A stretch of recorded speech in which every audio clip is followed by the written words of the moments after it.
So hi guys, welcome to Miss Ambisyosa. So for today's video nga pala guys is may gusto lang pala akong i-share sa inyo about sa aking YouTube channel. So ayan, 270 days na hindi ko siya nagamit or hindi ako nakapag-upload ng mga short video, long video, and etc. So ayan guys, habang hindi ko siya ginagamit, bali 9 months siya. So 9 months din na may newsletter sa akin.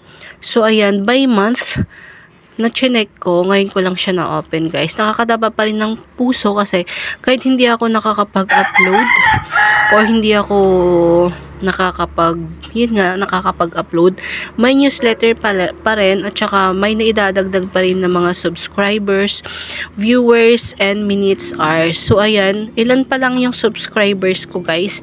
Kaya naisipan ko na gumawa sana ulit ng bagong YouTube channel.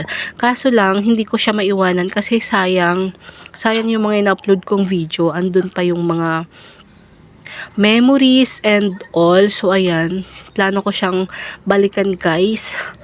And ayun nga, gusto ko siyang ituloy kasi kahit papano naman, kahit 9 months ko siyang hindi nabalikan, ayan, nagka-count pa rin yung views niya, may naidadagdag pa rin na subscribers kahit papaano. Kaya naisipan kong mag-focus dito. So, ayan guys, please subscribe my YouTube channel, Miss Ambisyosa. So, ayan, kung ambisyosa tayo guys, dapat ipagpatuloy natin yung ating nasimulan at saka pangarap.